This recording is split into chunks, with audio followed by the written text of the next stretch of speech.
What's going on, guys? My name is Brandon. Welcome back to the $400 Honda XR100r Restore Rebuild project. We've got a fun and exciting episode today, so stick around. Here is the gas tank off the bike, and it looks pretty rough. I just dumped out the gas, so I figured I'd strap up a camera because the gas that came out of it was black. I've never seen black gasoline. This is a 4-stroke, so maybe somebody might have put mixed gas in it, I'm guessing, but the gas is probably going to be pretty nasty looking. And I think there's a screen in here, so I figured I would bring you along and we can check it out. I know that this petcock was completely plugged up, so I ended up buying a new one. What the? I think there's supposed to be a screen in there. Let's see if we can get some of this gas out. Look at the gas, guys. Look at it. It's green and black. I've never seen anything like it. It's thick.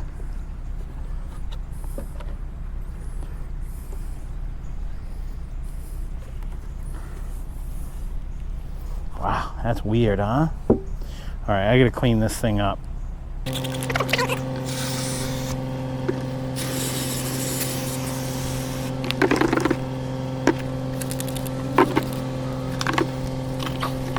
I like cleaning parts, guys. I know probably a lot of people don't, but it's really rewarding.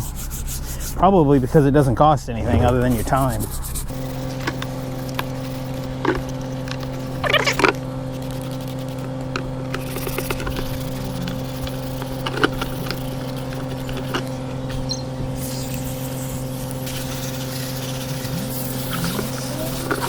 Today we're going to be continuing on further with the Honda build. Oh, how the hell am I going to get out of my driveway now? This isn't going to work. I can't even get out of my driveway, for Christ's sake.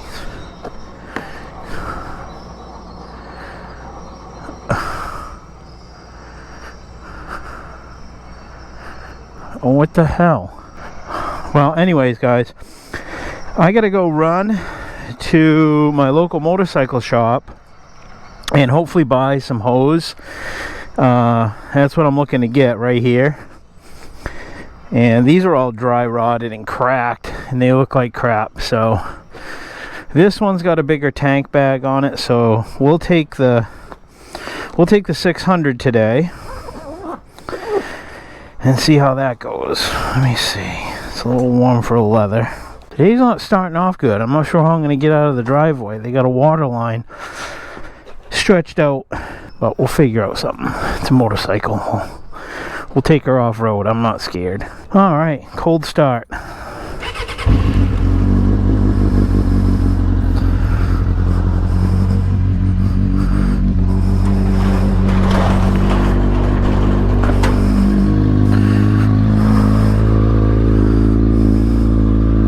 She'll be taking off here in a minute. Watch the tack. There it goes. I'm not sure how the hell I'm going to do this. Look at this. How the hell do I get out of my driveway?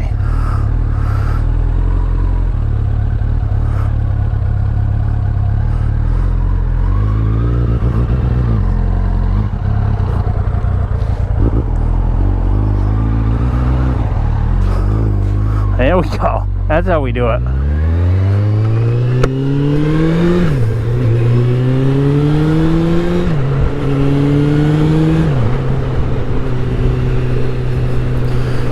Well, there. So if you tuned in last week, guys, you'll know that we got the carburetor on, we got the airbox in it, and we started getting it back together. And I've just been moving forward a little bit, trying to get some assembly done. And this week I got the rear tire on. I did that off camera and got the rear of the bike put back together. So this week we are going to try to get this bike completely done and hopefully get it started in this episode. So far I'm real happy with the progress, guys, that we've been making on this.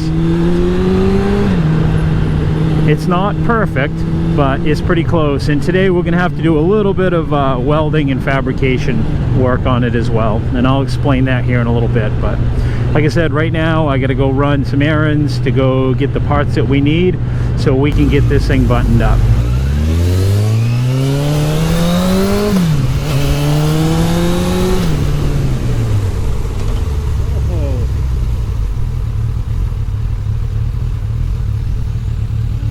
Alright guys, we got it. So perfect.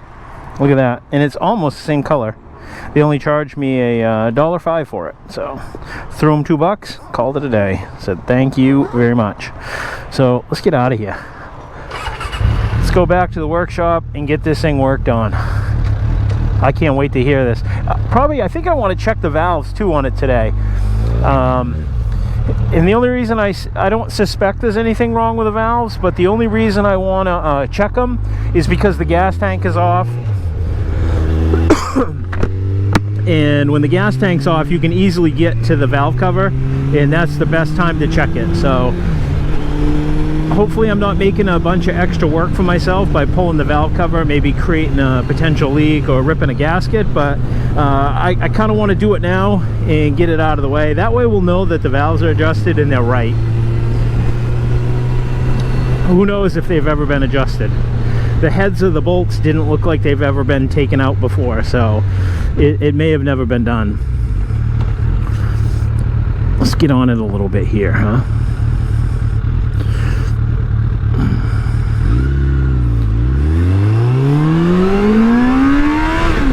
Alright guys, we're back in the workshop and I've got my fuel line. So what I'm going to do is, I believe this is the one that goes from the petcock up to the tank. So we'll set that aside, and that's what this hose is for right there. And then this hose here will be for the overflow and whatever that does. So let's work on that and get that going right now. Last week we rebuilt all of the suspension. We put the air box back in it. We rebuilt the carb. We did some painting. If you want to see that episode, go ahead and check that out. We did some sandblasting, and in this episode I've just got to put another coat on this. I've got to paint this part of the kickstand silver. This part is black. I've off camera put the new tire on the wheel and put the back of the bike all back together and put the chain on it. It's all adjusted, everything's good. We do have to do some metal fabrication today. Now if you look at this kickstand, guys, okay, look at it this way. You see how it travels beyond, it's all loose. It's just, I just slid it on there like that. If you look at it, it should be like that, but it's not. It's actually like that because it's a little worn out, and that kind of makes it look kind of shoddy. So what I'm going to do is right here, you can see where this part of the kickstand makes contact with that part that's fixed, and that is what's worn out. So what I want to do is I want to add a little bit of weld to that so that it makes it look a little bit better. So that's something that we're going to do today also. Okay, so I guess one of the first things we'll do is we will figure out where these lines need to go and how they need to be run. I think that's going to go up through there, probably up like that, and then onto this. This is just the float bow drain, that's all that is. Yeah. And that will run down through here, and then it comes out right here. Then what we'll do is we'll just put like a slash cut on it, and that way it'll keep it from getting plugged or any dirt or debris getting on it.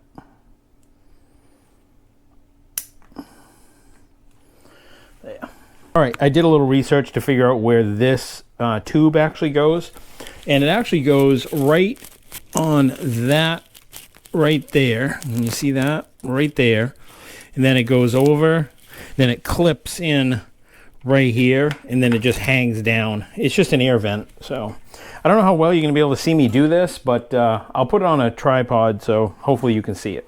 Like I suspected, I didn't think you'd be able to see what it was I was doing to get that line on, so I'm just going to stick it up in there now. Again, slash it at an angle, and tuck it up in. I got it secured onto the carburetor. Now we just got to get it up into the clip right here up by the air box. Yeah, that was easy. It says all that is an air vent. Now all we got left to do is move forward. See how this nut looks nice and shiny, but you look at that one and it doesn't? I want to show you how I do that. I've just been painting the exhaust, getting ready to put things back together, and basically just kind of cleaning things so I can put the things that I have cleaned at least and get those on the bike. Just keeps the workshop a little bit more organized if I do it that way. So all I've done is I just threaded up a bolt and just clamped the head of it into my drill, and now I'm just screwing that acorn nut onto it and just run it with some like triple-aught steel wool and just rub it down.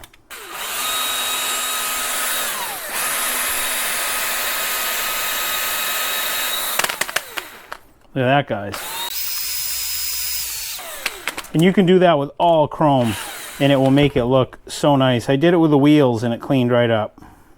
Look how nice that looks, guys. It's like a brand new piece.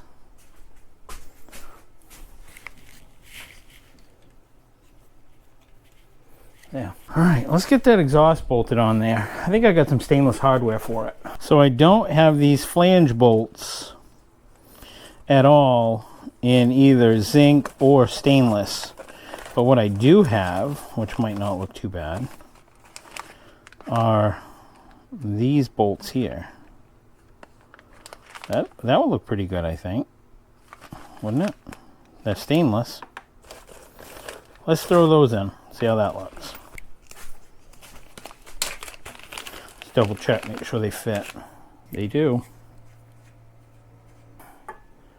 Stick that in there.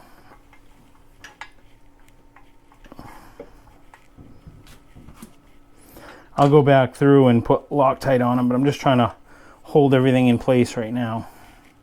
Oh yeah, look at that, guys. Look how nice that looks.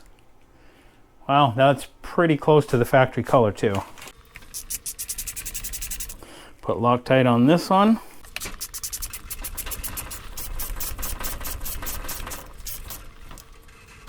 Okay, that. Like I say, guys, I get all my fasteners from this company called Bellmetric. I'm not sponsored by them. I get nothing if you buy from them or not. I'm just telling you that it's a super convenient and inexpensive place to buy your fasteners because they have all this specialty stuff. So naturally I had these right in stock, and that'll hold on this guard right here, which that'll be awesome. So all right, let's throw that guard on. I just put clear coat on it, so hopefully it's ready to go.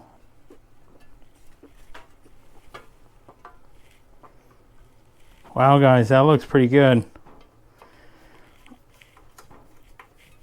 Nice.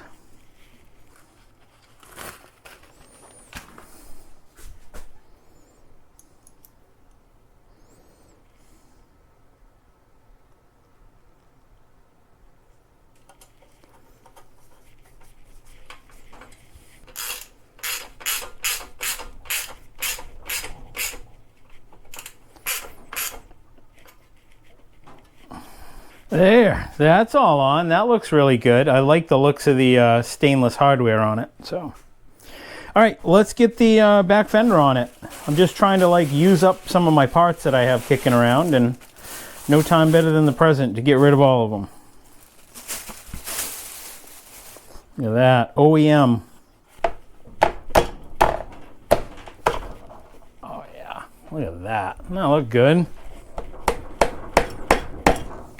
Now we'll just bolt the rear fender on. The heads of the bolts don't look the greatest, but they're all going to be hidden, so you're not going to really see them. And we're trying to keep this, you know, with a budget in mind, so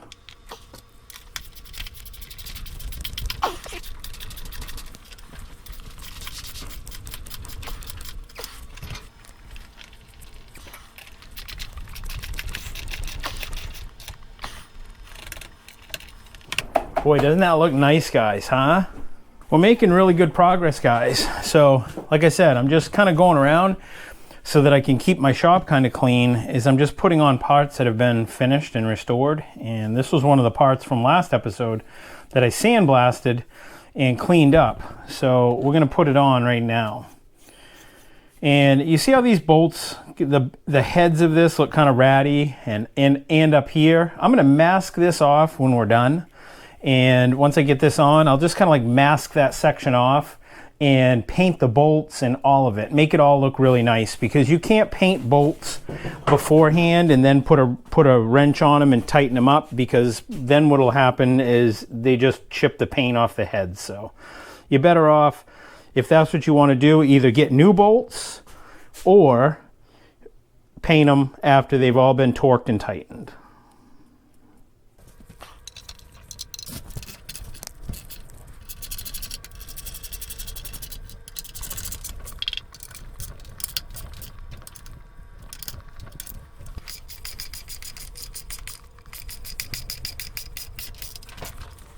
All right, I just finished painting the kickstand, so we might as well put that on too, get that done.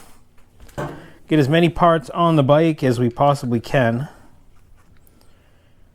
That way we don't have parts laying all around the workshop. All right. No, they can't have it. Wait a minute. That doesn't look right. Putting the kickstand going forward. Something's not adding up.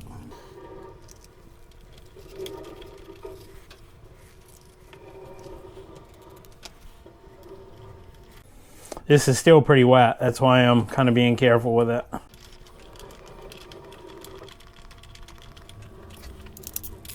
And these get torqued to 40.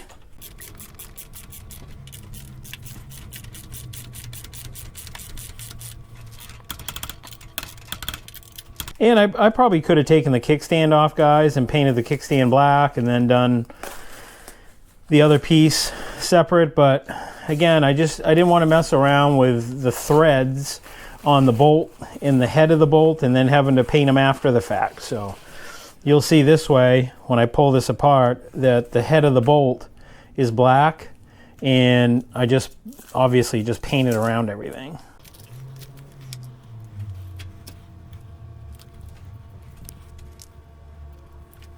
I think what we're going to do is we're going to fix this now. You can see how this is like canted way back. It should be like that. So we'll just take it off, throw a little bit of weld right here. We'll just throw a little bit of weld right there and grind her down. It should be good. I'm going to make this real quick. Just going to weld her up real fast and call her a day. Am I plugged in? Nope. Plug her in.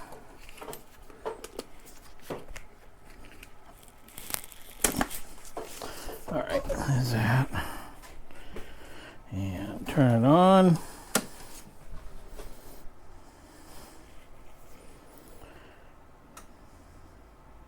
$125,000, perfect.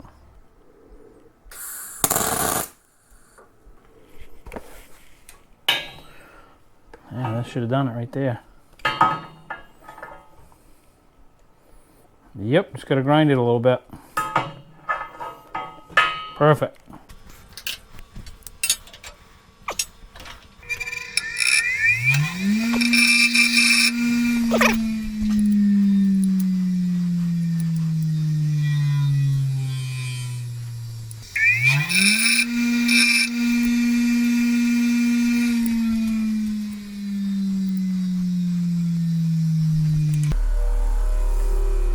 Yeah, that's much better. Look at that, guys. Yeah.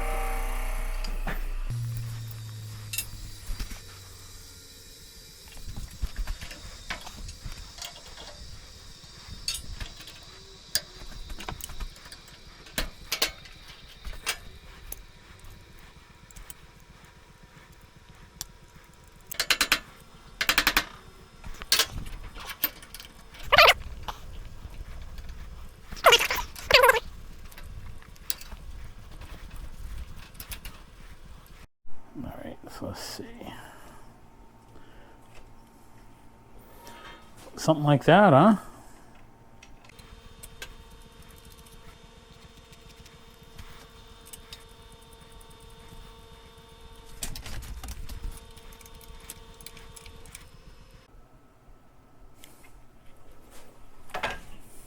There, look at that, guys. See how that looks a lot better now? Got some Amazon or eBay foot pegs. I think eBay. Little China oversized foot pegs. Let's see how these old girls will look.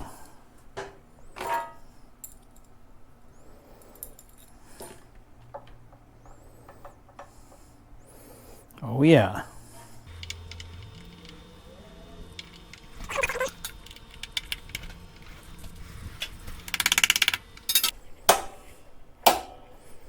There we go.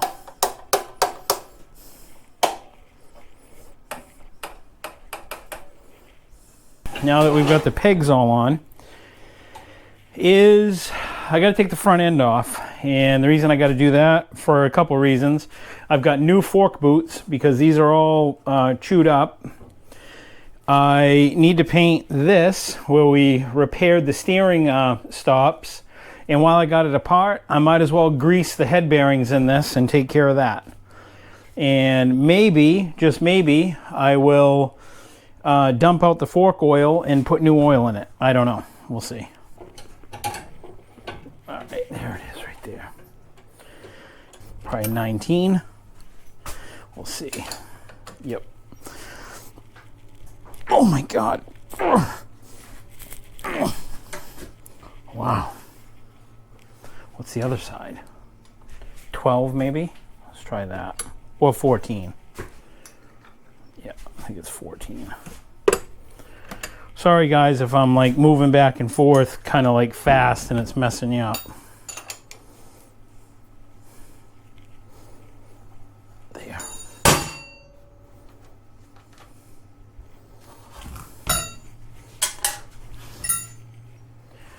All right, let me go on the other side and we'll pull off the axle, get the front wheel out of there because we still got to put a new tire on it. Look how, I don't know if you can see how dry cracked it is, but it's bad, guys, real bad.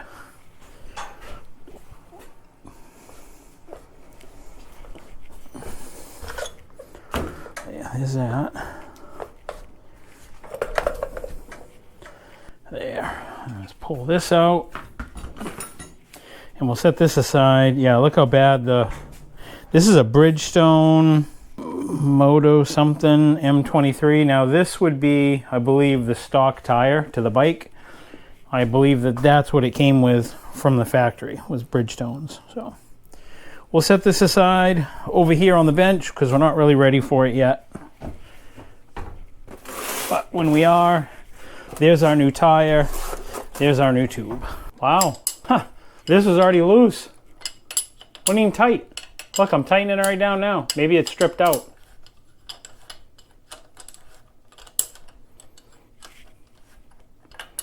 Nope. It was loose.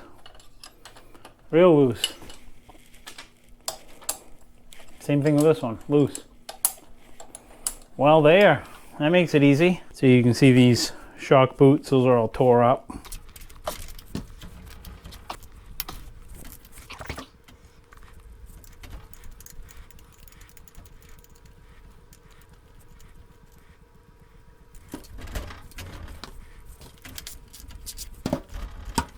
Might as well get these old junk boots off because they look horrible. We got new ones here. Only took 2 weeks to come in from China, but they're here.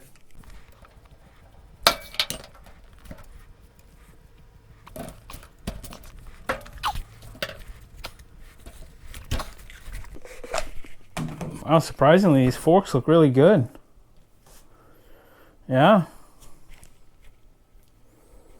No nicks, pits, nothing. Wow. That's pretty impressive. Maybe we'll dump out the oil and put some heavier weight oil in it.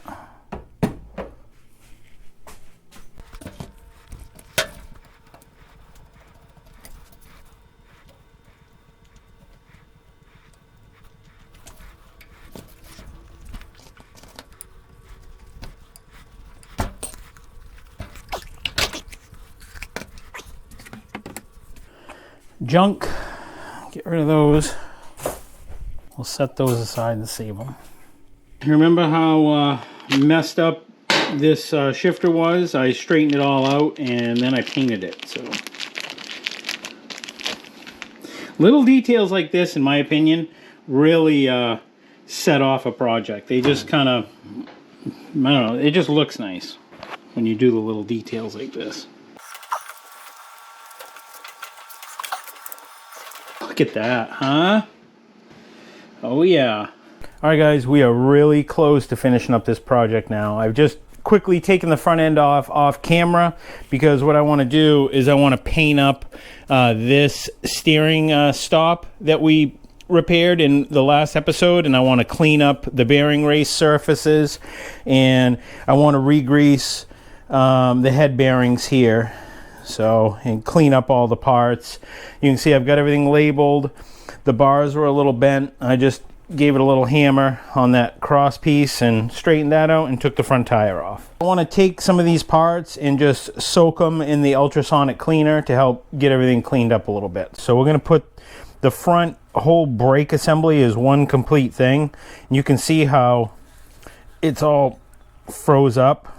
See how it spreads? It's not springing back. So I'm just going to throw that in as a whole completed assembly. And I've got some parts for the front end that we'll throw in there, some washers. These little bearings we'll throw in there. Those are plastic, so hopefully those don't melt or cause a problem. Put that in there. Here's the strap for the gas tank. That's all covered in gnarliness, so look how gnarly that looks. We'll see how good that looks once it's all said and done. And let's see. Got a spring to the front brakes. We'll throw that in. Spacer. Is that a O-ring? Nope. Let's go mix up some simple green. We'll get it in here, get it up to temperature, and then we'll turn it on. All right, now what I got here, guys, is just some warm water that we're going to start out with. We'll get all the parts covered. Oh, squirting it everywhere.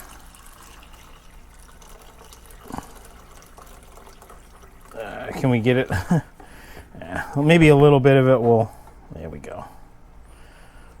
Now we'll add a little bit of simple green to it.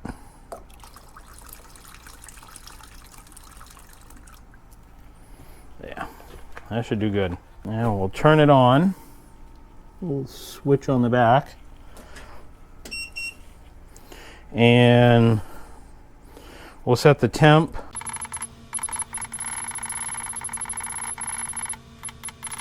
Okay, so it goes up to 80 Celsius.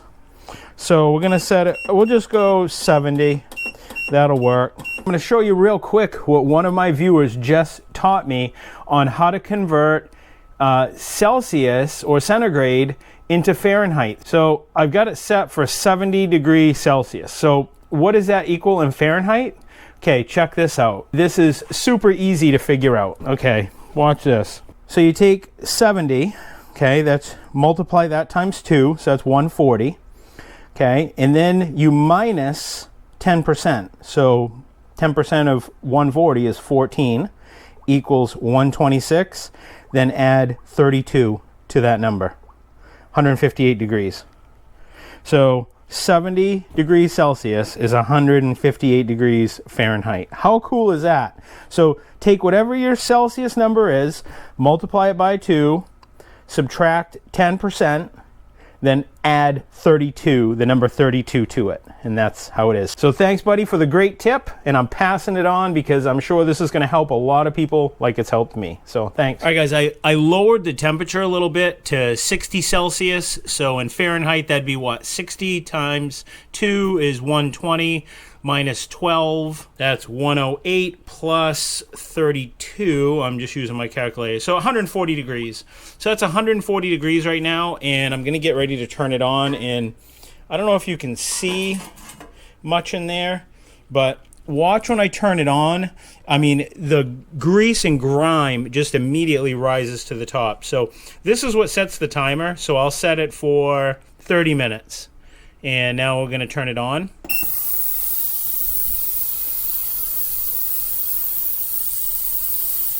I don't know if you can see it, but like the black is just rising right to the top.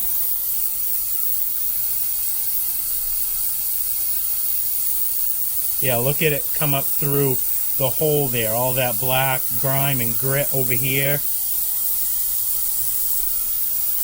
Oh, camera's starting to fog up. Okay, well, I'm going to put it back. I'll bring you back in 29 minutes, and we'll take a look and see how clean these parts are. All right, 30 minutes has gone by. Let's take a look and see how these parts look. I'll tell you that this gets so hot that you can't grab this metal basket. Oh, wow, with your bare hands. Wow, this is going to look good. Oh, wow, it took the paint finish right off it. Oops. Weren't expecting that. Well, looks like we'll be painting that now too. So I just got these in a bucket of water just because I wanted to get that simple green solution off them. So we'll pull it out and check everything out, see how everything looks. This was the real grungy part. Wow, that looks pretty good now. Everything came out really nice. I'm happy. And look, other than I left this in too long and it blistered all the paint off it. It was kind of weird that it did that, but we'll sandblast it down, and I'll end up repainting it. But it freed everything up. Look, that works real nice now. So, all right, I'm gonna take the levers. I'm gonna put those in, see how those work, and we'll set that for 30 minutes.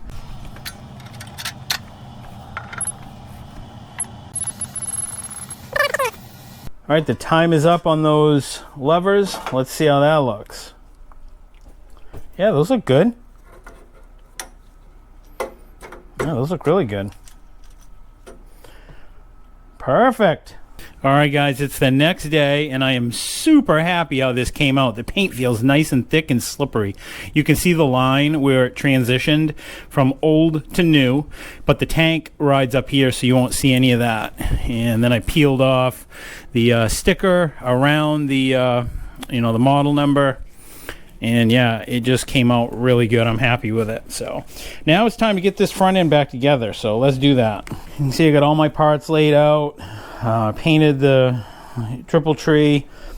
Didn't paint the top. We're just going to leave that because that looks pretty good. That's not a problem. And just going to put a little bit of synthetic grease up inside here.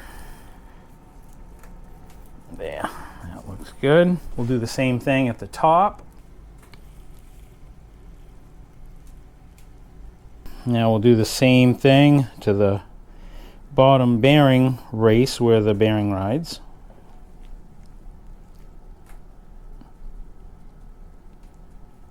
These actually felt pretty good, so I'm not replacing them, and I'm just putting a little bit of grease on the shaft just to keep it from rusting, from moisture.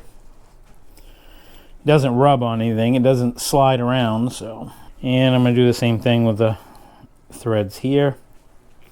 As you can see, there is a little bit of rust on them, so it obviously gets some sort of moisture on it. I'm just going to coat these liberally.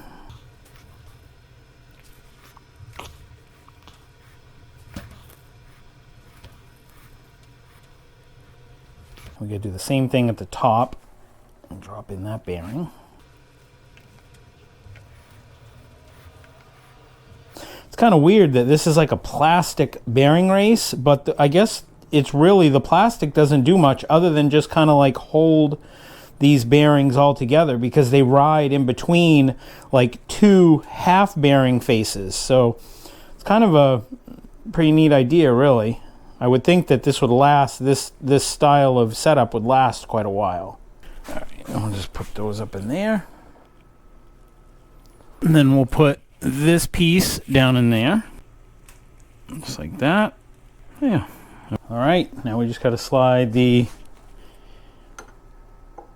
lower clamp up in.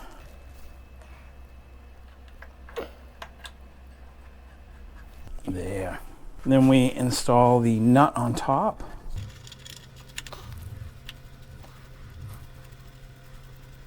Now we'll just set the triple clamp on top, but we're not going to tighten it down real good because we got to align it and once we get our forks in.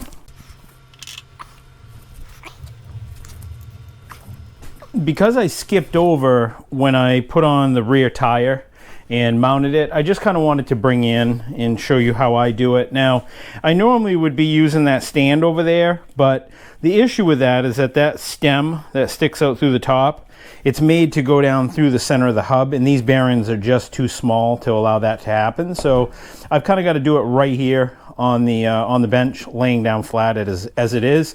Now, what you didn't see me do is I took a wire brush and cleaned all the way around this surface here. And then, because again, this shaft doesn't fit on my tire balancing machine, I just actually chucked it up into the forks of the bike and trued the wheel. Had some loose spokes and stuff, so I made sure that those are all good. I'm not the authority on truing wheels. There's other people, there's other videos out on the internet for people who basically do that for a living. So yeah, I'm not the guy to explain how to do that, but it's very simple to do. If you guys watch a couple videos, and you'll get your wheel nice and true and straight. So that's important that you do it now, especially before the tire's on it, because it just makes it a lot easier. So. And then what I did is I took a roll, a thin piece of Gorilla Tape. It's hard to see, but it's underneath this little rubber liner. I'll pull it back so you can see it. And just wrapped all the way around the rim with some of that Gorilla Tape, and then just reused the existing liner for the that protects the tube from the spokes. So just to give it a little bit of extra added protection. So now we're gonna put the tire on the rim. Again, everybody probably has their own way of doing things. This is just how I do it. So, and like I said, because I didn't want to have to deal with patched up tubes and being down on our ride simply for a $9 or $10 or $12 tube, or however much these tubes cost, I just wanted to make sure that I did all new, because flat tires are no fun, and it's no fun constantly airing up your tire all the time. And for tires on this, I'm just using they match my dirt bike tires. This is what I have also on my KTM. They're Maxxis Max Cross tires. I've checked, and there is a small arrow on the tire that kind of gives me indication that it's a directional tire. May not be, but I'm going to put them on as though they are. And where did I see it? Right here. I don't know if you guys can see that, but right there, it's pointing forward. It looks to me like that's a direction of travel. So in that case, that would go on the wheel just like that. I have a bottle of water, and then I just dump a little bit of liquid detergent in it. And then in the very top, I put just a tiny pinhole in that. And I use this for a lot of things. Even use it for cleaning, but it works good for putting stuff, lubrication on the bead like this without making a super huge mess.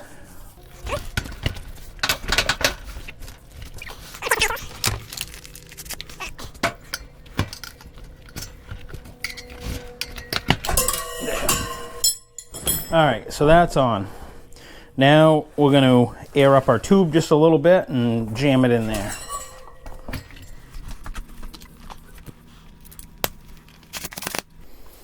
Yeah, that's it. Just a little bit, just so it takes a little bit of a shape. A little bit of baby powder kind of helps make things a little bit slippery.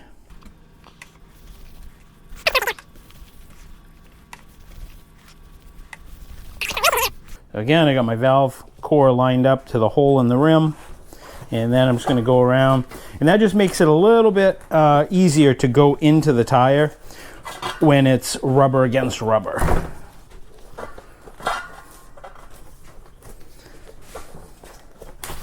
Then once this tube is in, then I'll remove the valve core out of that stem. There, now I'm just pushing it down into the rim with my fingers. In. Now we just gotta get it jammed through that hole, and that's where it can be difficult.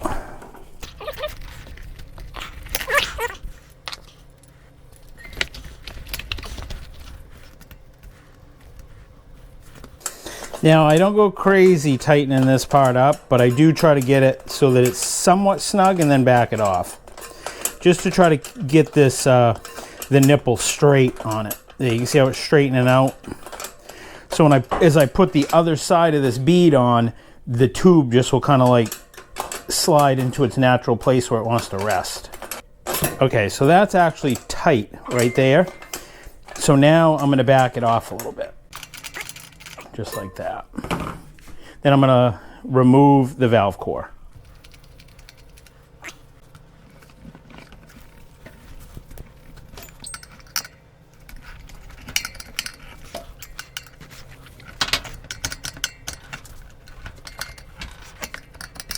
You got to be real careful when you do this that you don't pinch the tube. That's why it's good to have nice quality tools. These are from Motion Pro, and I really like them. And they make a little tool that slips onto the rim to keep it so that when you're working over here that this side doesn't come off. But I can usually get it without too much struggle. You'll see in a minute that that other side will start wanting to come off. But to combat that, all you've got to really do is just push down on this side of the tire.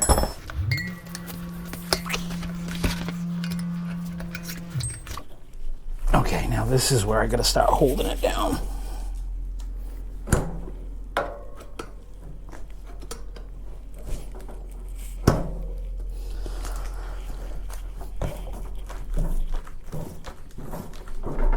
You see, I'm pushing it down over here to help make room to slide it on. And I'm taking little bites on it.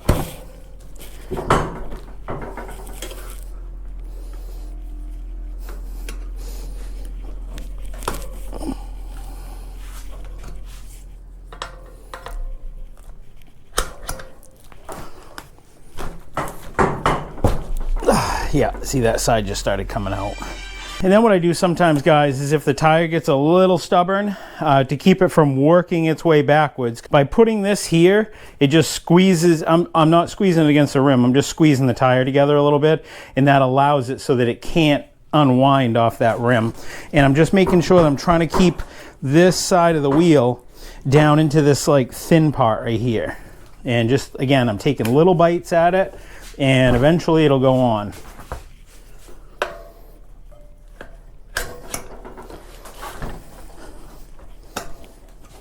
You can see it's almost on right now. So push down, push down, push down. Keep pushing down all the way around. And keep taking little bites and it'll pop right on.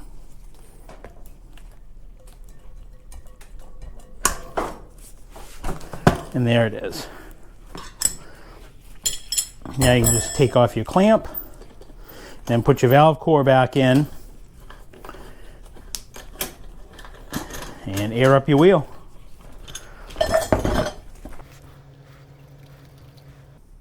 And I go right to the maximum pressure, so it says 32 psi right here on the tire, so I go right to 32 just to seat everything good.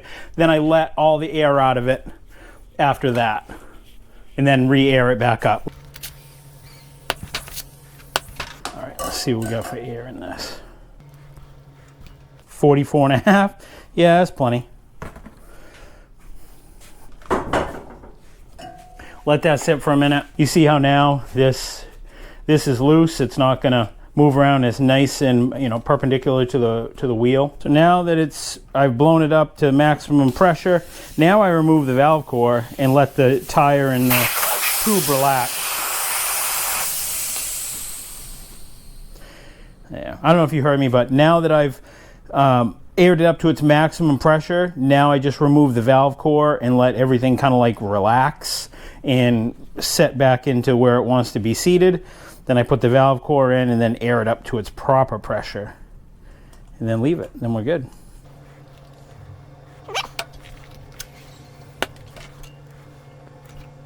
$29, that's a bit much, but we'll let it sit like that for a little bit. So I've just temporarily mounted the wheel on the bike, guys, just so I can show you a real cool restoration tip. So, you know, look at these wheels. They look really nasty, and I'm going to show you how I get chrome looking almost like new again. Not perfect, but it makes it look really good. So I've just got some triple aught steel wool, and all you do is rub it down, and this thing will shine. It'll remove all the rust, or a good portion of the rust, and this thing will shine almost like a brand new wheel again.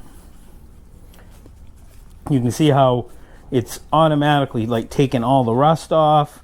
It's just making things look so much better. Look at that. Like, I can see my reflection in it, and it feels really slippery. Look at that. How's that look, guys, huh? So I'm just going to keep doing this, and then once we're all done, we'll continue on progress with everything else on the bike. But yeah, we're making really good progress, so. Should handle nice. All new tires, bushings, the frame's all straight. We still got to redo the forks. I'm not rebuilding them because the fork seals don't leak, but I am going to change out the fluid and put new fluid in it, because I'm sure that the fluid that's in it's been in here for a while. All right, guys, I've jumped ahead just a little bit, but it's getting too long, these videos, so I wanted to try to condense it and get it done. So what I've done here is I've removed the fork caps, pulled the forks out, dumped out the oil, and then put in some heavier weight fork oil from Maxima, and with the spring out and the fork all the way compressed, I just measured down 8 inches from the top, and just basically took a piece of clear tubing that's 8 inches long and made a mark, and just held it right up here, and just used the suction tube and suctioned out the fluid. So it's 8 inches down from the top. That's where the fluid level is, and I put it all back together. It is warmed up right now, but watch this. Let me, if I can do it. Oh, hold on. Look at that. First kick. This thing runs like a top.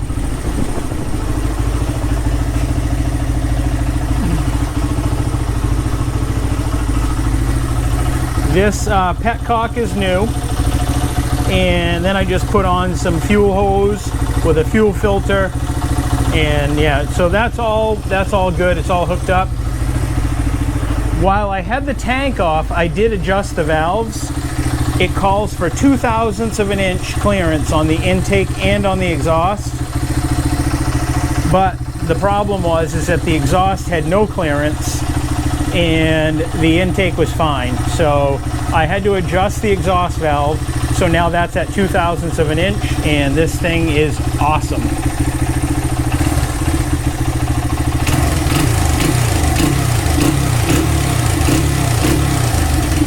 I cannot believe that we fixed this carburetor, guys. If you go back through in the other episodes, you'll know that this carburetor was probably the worst carburetor I've ever seen. I cannot believe how bad it was, but yeah, this thing is dialed right in real nice now.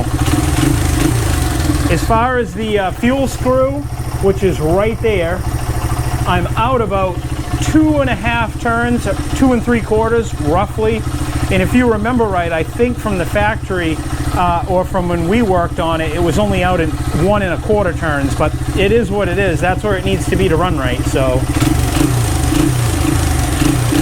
yeah, this thing is super crisp and it is running awesome. So the next thing we got to do is get the plastics all cleaned up, get the plastics on it, and get ready to put on our graphics kit. But yeah, we are almost done, guys. This $400 XR build is coming along really nice, and this is a nice added feature, again, having this filter on here, because then we don't have to worry about the junk that builds up in this tank. I run non-ethanol fuel, as probably many of you know, but I do not run ethanol fuel, especially in something like this. It's just not worth it. The carburetors are just, you know, they're too sensitive to it. And if you set it for a while and it's going to sit over the winter, you can also drain your float bowl too. That's another good thing. But yeah, I'm really happy, guys, how this looks, how this came out. Got new rubbers on the shifters. The new foot pegs are on it. The kickstand came out nice, all painted up. Swing arm. The crooked subframe, that came out really awesome. I'm super happy with it. So yeah, I don't like this bar pad though. It's too small, so I gotta order a bigger one, but that's a Honda Factory Effects bar pad. It's just not wide enough. So yeah, super proud how this is coming out. All right guys, here it is, and I wanted to show it to you. They're doing construction out front. Sorry it's so loud, but the only thing I got left to do is put on the front fender. That's it. I'm still waiting for that to arrive, but check this out guys. How does that look? Huh? Not too shabby. I got all the graphics on. I'm real happy how all of this came out, but look at this. See that?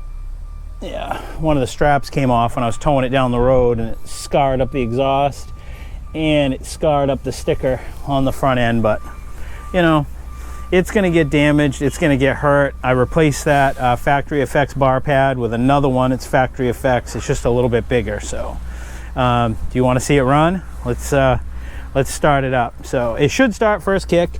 This thing runs like a top, so it's got a new fuel valve. So turn on the fuel and turn on the choke, and with any luck it should start first kick. And this is cold. I just brought it out of the garage.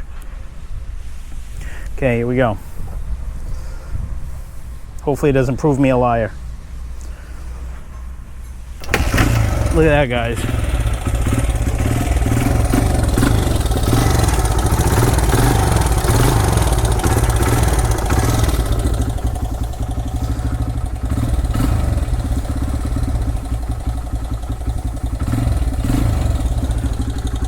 There it is guys. This thing runs like a top. The subframe's nice and straight. Got a Guts factory seat on it. This is the new fender with graphics kit. These are the original side covers. And oh yeah, look here too. Look, it rubbed there too as well when it fell off the trailer. So it didn't fall off the trailer, it just tipped over, and then the sides of this were rubbing on the sides of that trailer right there. So all I'm waiting on is a fender right now. So be sure to stick around next week guys, and we will take this thing out for a ride.